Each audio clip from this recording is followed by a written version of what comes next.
Layoffs. They're one of the toughest things any company goes through. But, today we're not going to focus on the decision itself. We're going to look at what comes after that critical and honestly often ignored period of recovery. Okay, let's get into it. Because really, the real work, it starts when the dust settles. For the employees who are still there, the workplace suddenly feels like a totally different and much more uncertain place. The number one question leaders have to answer is this one: what now? And look, this isn't just about bad vibes. The damage is actually measurable. One study found that after a round of cuts, confidence in the company just plummets by 17%. People's belief that they can grow their career there, that falls 12%. And trust in leadership takes a 10% hit. That is a serious, quantifiable collapse in morale. So what you're dealing with isn't just a smaller team. You're facing what we call a trust deficit. And this is the real problem. If you don't address it, it will quietly poison everything: productivity, engagement, retention, for months, maybe even years to come. So in this explainer, we're going to walk through a 5-step playbook to get from crisis back to confidence. We'll start by understanding that trust deficit, then talk about re-engaging your team, practicing radical transparency, onboarding new people, and finally, forging a truly resilient culture.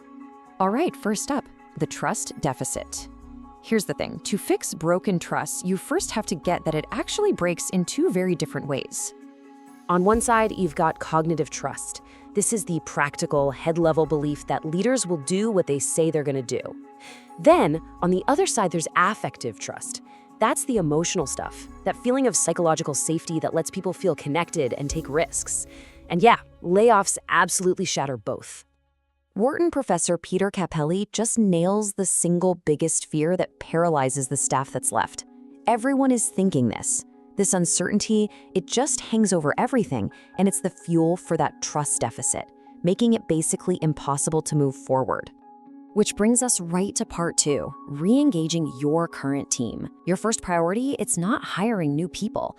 It's the people who are still in the building. You basically have to re-recruit them. You have to win them back.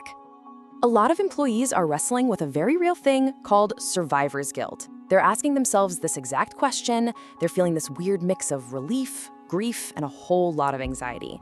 And ignoring that human side of it, that's a massive mistake. So how do you re-recruit them? It's really a 4-step process. First, just acknowledge the pain. Don't act like it didn't happen. Second, you have to open up channels for real, honest conversations. Third, be realistic and adjust their workloads. Your team is probably swamped. And finally, show them they have a future with you by investing in their growth. Okay, let's move on to part 3, which is all about radical transparency in action. This is, and I'm not exaggerating, probably the single most powerful tool you have for rebuilding trust. The key here is authenticity. Let's be real. Employees have finely tuned BS detectors. They know corporate jargon when they hear it, vague phrases and buzzwords. They don't just fail to help, they actually make things worse. They just shred your credibility. So instead, your communication needs to be built on these 4 pillars. Be totally honest about why the layoffs happened. Make it a two-way street where people can ask the hard questions. Be super clear about what's changing and, just as important, what's staying the same. And above all else, lead with empathy. Okay, so once you've started to stabilize things internally, you can move to part 4, onboarding in the aftermath. This is all about bringing new people into an organization that's still healing, and it requires a ton of care. So, when you're hiring after a layoff, what's the one thing you absolutely positively have to avoid?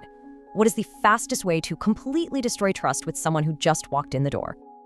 It's the classic bait and switch. You hire someone for a specific job, but because things are still chaotic from their reorg, you immediately start piling on responsibilities they never signed up for. It makes them feel like they were misled from day one. So smart onboarding avoids that by being proactive. You have to address the layoffs directly, so it's not the elephant in the room. You've got to intentionally connect new hires with existing staff, maybe through a buddy program, and you need to signal a fresh start with a healthy dose of realistic optimism. Now, here's an interesting question that comes up a lot in this situation. Should you rehire employees you previously laid off? The so-called boomerang employees? And there are some pretty clear pros and cons here. On one hand, it can be a huge trust builder. It sends a powerful signal of loyalty to your entire staff. But you have to be careful. You have to gauge if they're still resentful, and you've got to make sure the process is fair to every other person applying. It's a powerful move for sure, but it takes careful thought. And all of this leads to our final section, Part 5, Forging a Resilient Culture. This is about reframing this whole recovery process. It's an opportunity to build something even stronger than what you had before. At the end of the day, rebuilding trust isn't about one big, flashy town hall meeting or some grand gesture. It's the sum of countless small, consistent actions over time. It's about honoring your word, actually listening to people, and treating them with dignity day in and day out. And that really leaves us with this final thought. A crisis like a layoff, it's a moment of truth for any organization. It forces you to take a hard look at your culture and decide, are you just going to patch things up and survive? Or are you going to do the hard work to come out of this stronger, more transparent, and more resilient than you were before?